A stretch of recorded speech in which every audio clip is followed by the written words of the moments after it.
Assalamu alaikum wa Africa Presse 24. Je me présente d'abord, c'est Babacar Gueye, vice-coordinateur de la coalition Diomaye Président de ex-Pastef Thiès Ouest. di ñëw di xamal ne askan wi tey jii dañu fay rassembler woon fii donc à la place Mamadou Dia pour dénoncer li nga xamante ni donc mooy la fermeture bi nga xamante ni donc président Macky Sall mi ngi ñu koy imposer di ko imposer askanu Sénégal di ko imposer aussi également donc toute en fait la population africaine en général. parce que lii am fii nii donc jàppoon nañu Sénégal dafa bokk ci miroiru Afrique mais Macky est en train de ternir donc l'image de notre cher pays voilà. tey noo gisee jàngat discours bi nga xamante ne entretien bi def na ko yéen ak télé. voilà entretien bi mu def barki démb nga may wax. nga xamante ne question réponse la woon. ak ay médias yu mu tànn. muy Seneweb ak iRadio ak Le Soleil ak RTS. man je pense que loolu waxu fa lenn loo xamante ne lu bees la. c'est-à-dire li mu fa wax à la limite donc dafa berte Sénégalais yi parce que ñun ñëpp dañu doon xaar mu joxe une date. parce que dafa am benn information boo xamante ne ñoom ñi ngi koy joxe ak yàqkat yu mel ni ñoom. dañu naan le conseil constitutionnel daf ñoo gën a dugal ci trou daf ñoo gën a dugal ci ambiguïté daf ñoo gën a dugal en fait ci lu leerul.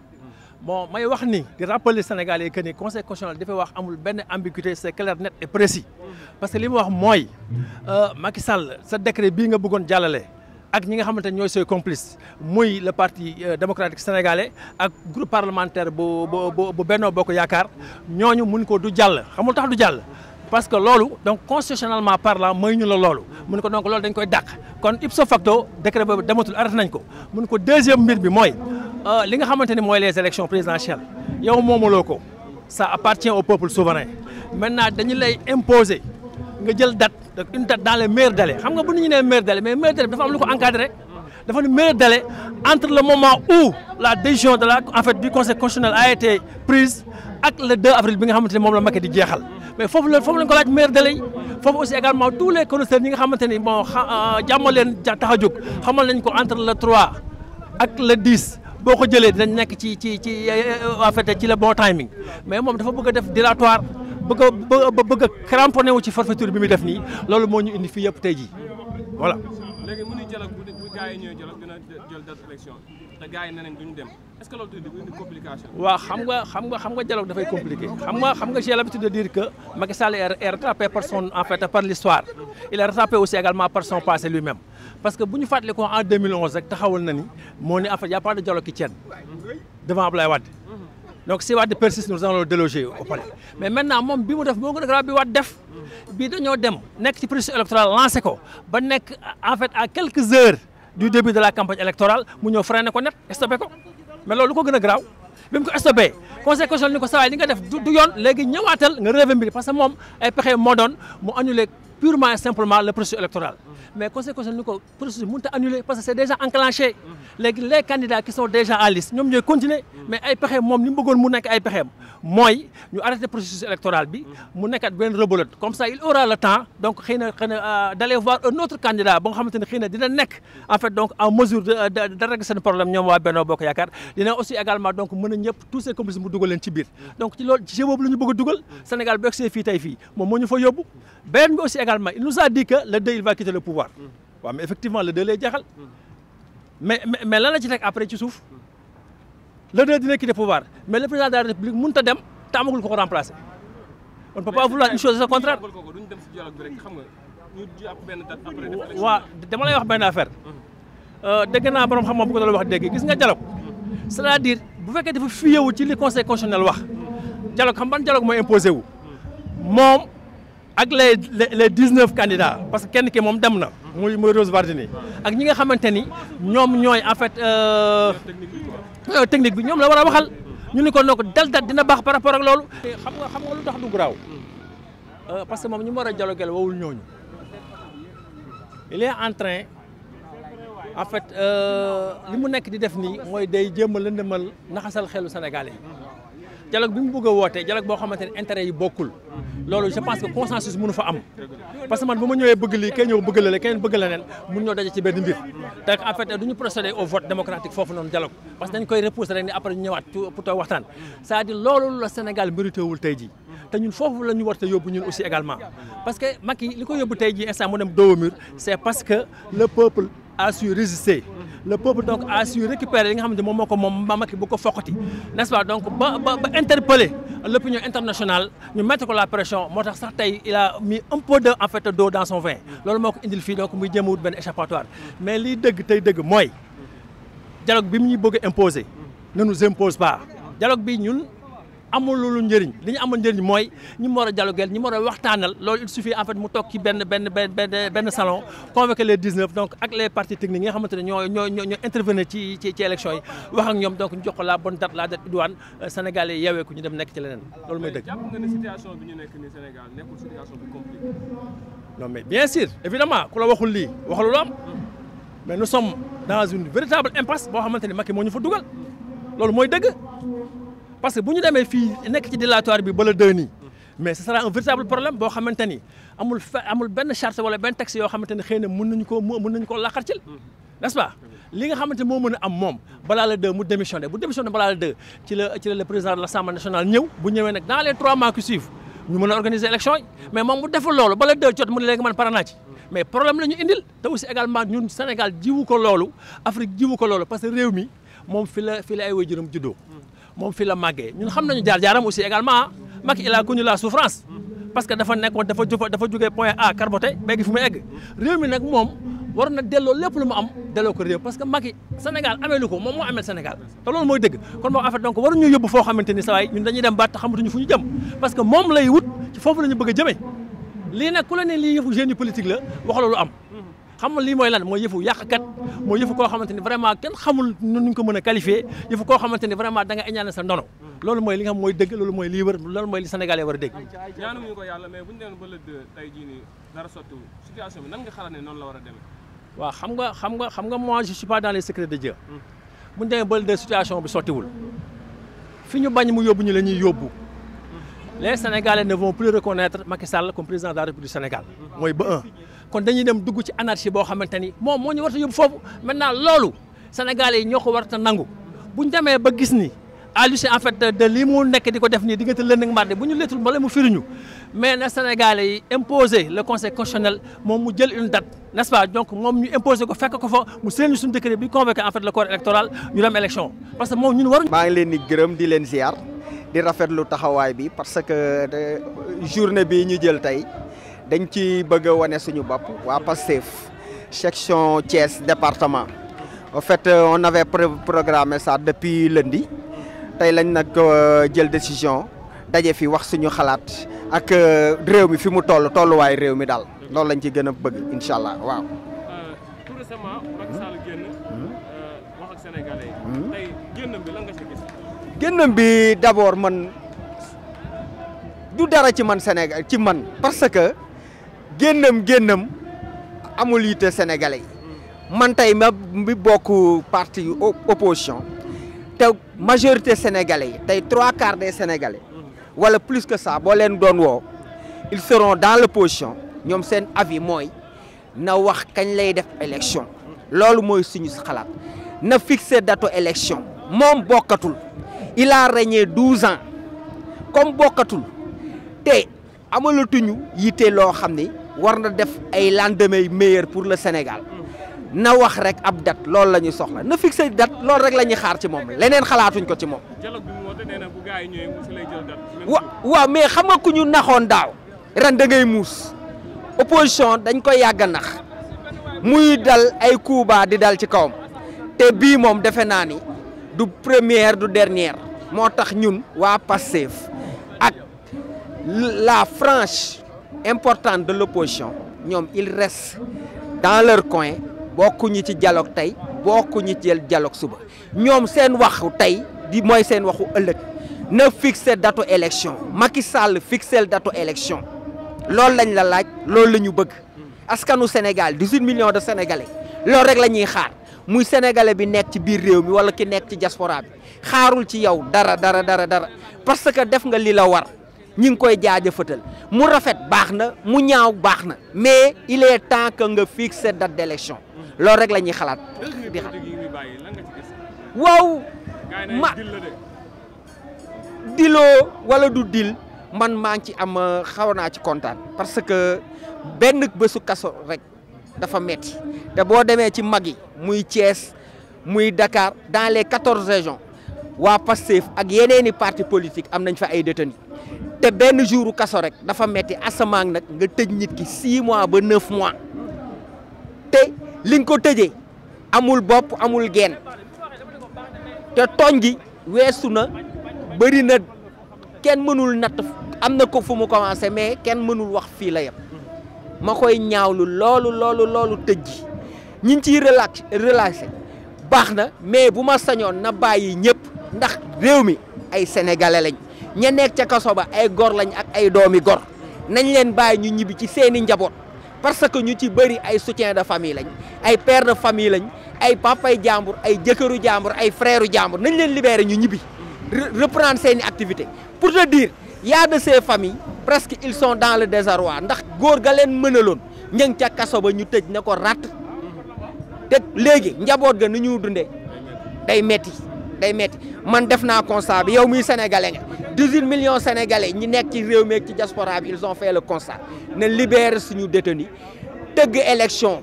ku meilleur que le meilleur gagne te man xam naa ni bu ñu demee élection bu doon le 25 bi balaa 11h Pastef jël réew mi. mais instant bi ñu toll nii ñëpp yaakaar na ni dafay indi jàmm moo tax muy libéré mu gàttal ngañ dem ba. waaw man xam nga ngay jàpp ñii di bàyyi fee moo tax xel da ciy teey man mënuma nangu loolu booy baaleel te yàlla tax mais bul xalaat ni am na lu lay xaar suba moo tax doo baale te ngañ deful dara ngañ góor yàlla la rek ngañ bu meloon ni ñenn ñi doon bu xat day toog ca Maligé wala mu jéggi frontière dem ci réewu tubaab ya mais da doon góoru yàlla doon gor am benn combat bu mu bokk man bokk ci beneen sénégalais bokk ci muy suñu projet bii ñu am Ousmane Sonko jiite ko ak Bassirou Diomaye Faye ak képp kuy sénégalais boo xam ne rek noblesse ngay dund noblesse bi nag mooy sa kàddu tey mooy sa kàddu ëllëg man li may ñaax Macky Sall nañu organiser élection libérer suñu détenu yi loolu laa koy ñaan na ko def lu mu gën a gaaw loolu laa koy ñaan jërëjëf yow tamit yàlla na yàlla fay seen média bi yàlla na jëm kanam incha allah. jaxasoo na de sawaay dëkk bi jaxasoo na te dëkk bi soxlawuñu lii jiwuñu ko Macky gis nga Macky dafa ñëw démocratiquement par les urnes mu jël pouvoir bi bu jëlee pouvoir bi na ko gérer démocratiquement ñu dem élection ku gagné mu gëm yàlla ne ko gagné loolu rek moo fi am quoi grand. mais noo jàngatee discours am bi mu def entretien bi mu def. non discours bi jàngatuñu ma ci leen dul bañ a jàpp date ñun laajuñu ko leen dul mu jàpp date na jàpp date wax ñu suñuy élection kañ la gis nga scrutin bi Macky moomu ko. Macky leen la ci am ci scrutin bi mooy jàpp date loolu kese la ci am te loolu noonu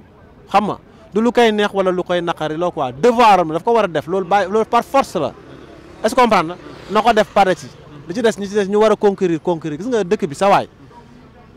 jaay doole bi dafa doy te yàgg nag quoi franchement parler yaa may dégg ñaata élection ñoo fi am ngay war a voter ñu naan la noo yow sa carte nekku fii non yow jotoo sa carte non yow bureau de vote bi nii non yow bureau de vote bi naa ñaata millions de sénégalais la ñu xañ seen droit de vote à cause de ces caaxaaneries là yaa may dégg affaire bi dafa doy nag quoi gars dafa doy. mais mi ngi woote ne dialogue bi bu gars yi ñëwee dinañ jàpp date te gars yi nee nañ duñ dem si dialogue bi nan nga gisee loolu situation bi ni mu demee. mais ban date la ñuy jàppati ak lan la ñuy dialogueeti sa waay ñun dialogue nañu ba war a dem élection duñ dem élection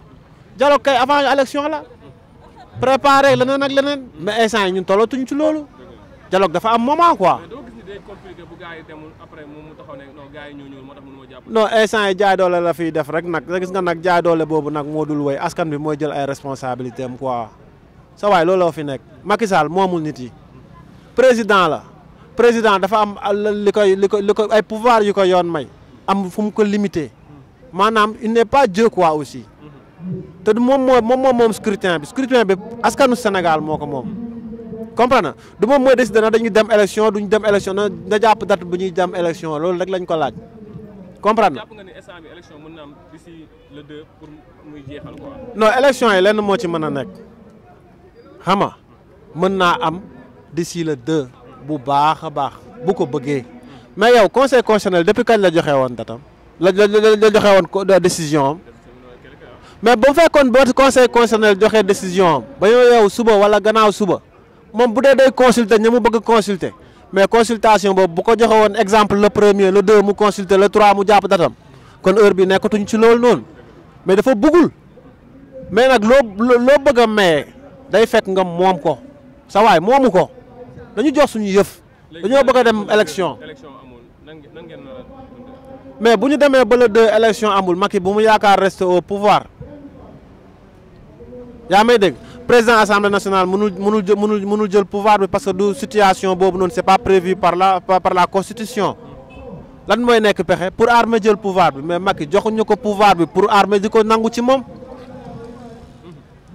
lan mooy nekk pexe peut-être conseil constitutionnel jël pouvoir bi non gis nga imbroglio boobu noonu mu ñu bëgg a dugal ñun soxlawuñu loolu quoi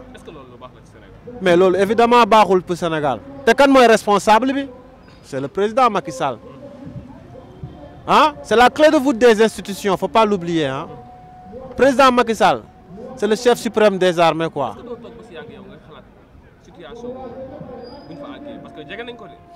non jege nañ ko te jàmm pour mu am jàmm pour mu bañ a am mu ngi ci loxo Macky Sall ma jox la benn exemple sama waay bu ma yoree sama xaj di doxantoog moom ci mbedd mi xaj bi ku mu mat xaj bi mooy coupable de waaye man maay responsable. te Macky c'est le président de la République du Sénégal lu fi mënta am ci dëkk bi instabilité instabilité bu amee ci dëkk bi c'est lui le responsable parce que moom la ñuy jox lenge yi quoi nee ko doxalal ba pare jox ko pouvoir yu bëri nee ko doxalal yaa may dégg lu musta am nag amul ci Senghor amul ci Ablaye Wade amul ci Abdou Diouf yaa may dégg non bu amee ci Macky Sall nag vraiment na xam ne tooñ na boppam tooñ askan wi te lu muy layoo ak askan wi la quoi message bi may lancé daal Baye mooy na jàmm am élection am yaa ngi may dégg que le meilleur gagne loolu kese mooy tax jàmm am leneen lu dul loolu sawaay jurul jàmm ci réew mi te nit ñi soxlawuñu leneen lu dul jàmm rek la ñu soxla ndax lu dul jàmm ko gën oui jaajëf waay grand ok. waaw situation dëkk bi xam nga Macky Sall tey fi tey moo ñu dugalaat unième fois ci dans cette impasse là ba pare di ñu wooteloo ay dialogue là n'est pas la question xam nga problème bi mooy lan nañu fi teel suñu daal élection moo gën mu ñuy wor ci ay dialogue yu stérile yoo xamante ni après ay décision unilatérale moo ci am parce que gis nañ fi ay dialogue yu fi jot a jaar donc là n'est pas la question Macky Sall vraiment ñun sonal nañu quoi sonal waaw non mais dialogue bu du am njariñ parce que yàgg naa dialogue et que buñ ci génnee décision yi yu dialogue yi du ko appliquer donc pourquoi ñuy dialogue ak ñan ñoo war a dialogue en plus de ça parce que 19 candidats ñoo war a dem ca combat ba ñoo war a dem ca arène ba mu woo ñëpp ci dialogue donc y aura forcément une contradiction et que du am consensus bu boobaa donc dialogue bi déjà c'est voué à l'échec donc y a pas de dialogue qui tienne moom moo ñu dugal ci impasse bi moom nañu ci génnee qu'il nous propose une date et puis c'est fini quoi l'affaire est réglée. mais jàpp nga ni est-ce que bu gars yi demoon donte neexul sax ñu dem ci dialogue bi pour moom mën a jàpp date parce que nee na bu gars yi ñëw ci dialogue bi rek mu jàpp date pour ñu bañ a dugg ci impasse bi gars yi di wax ni. waaw xam nga moom laa lay wax nii et di la ko répéter gis nga dialogue lu am solo la waxtaan lu am solo parce que lépp dañ ko war a waxtaane ci àdduna mais Macky Sall daf ñoo habitué des formes de dialogue yoo xam ne conclusion yi n'est-ce pas du ko appliquer est-ce que vous avez compris et que déjà mooy li may wax gis nga dialogue ñan ñoo war a dialoguer c'est ça la vraie question bu fekkee ni dafa woo ñi nga xamante ni ñoom jàll nañ ba pare ak ñi nga xamante ni les 10 pollués ñooñu ils vont plaider pour que ñu revoir tout le processus ce qui n'est pas du tout normal le problème c'est quoi c'est que qu'il fixe à la date des élections ñu dem ci élection c'est point loolu jarul dialogue jarul dialogue quoi. li gars yi di xalaat mooy ñu dem ba le 2 bu demee tribunal boo amee dëgg ñu jox ko loolu moom c'est impensable loolu c'est impensable parce que Sénégalais yi dinañ ci taxaw dinañ ko xeex ba avant le 2 il y aura des élections ça moom c'est acté parce que le 2 moom pare na ci pouvoir bi donc faut même pas à ce qu'on puisse véhiculer que ni élection mën na am après le 2 donc c'est pas à penser.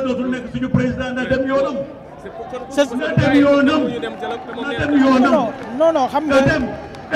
certes yow yaay considérer que c'est une probabilité mais nous on ne le pense pas on pense que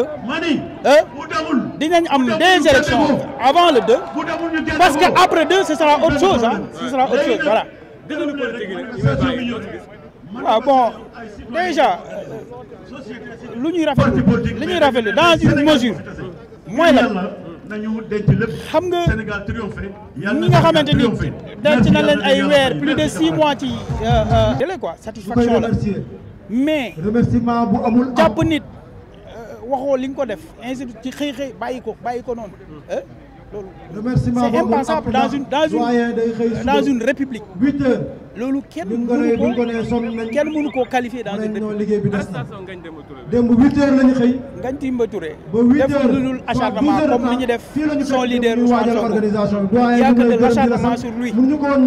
et que dinañ ko bàyyi ci nii wala ci nee xëy na ñoom seen parti ils vont en parler davantage mais gëm naa ni dinañ ko bàyyi dans les prochaines heures incha allah. que davantage ñun nañ mobiliser wu nañ gën a fonkaat suñu réew parce que nag fonk sa réew wala être un patriote du lenn lu dul bu xeex jotee nga ñëw wàcc xeex parce que kenn duñu ko defal gis nga suñu réew mi ay chinois ay anglais wala ay burkinabé duñu ñëw defal ñu ko ñun ñoo koy defal suñu bopp donc il faudra ñun ñëpp qu'on se tienne les mains xeex ak ce président despote c'est comme ça que je peux l'appeler vraiment mu jugee fi parce que vraiment Macky Sall sonal nañu quoi merci beaucoup waaw. da nga am problème ci sa biir néegu sëy moo xam kattan bu néew la wala manqué man yu wala sax jafe-jafe yi gaaw a daanu seen gam kattan nag dafa ñëw pour saafara leen bépp tawat bu nga di jàkkoonteel ci seen néegu sëy ku bëgg ci gam kattan boobu da ngay woote ci 77 490 09 20 ak seen gam kattan jàngoro yi sëy dafa jeex tàkk ci même réew.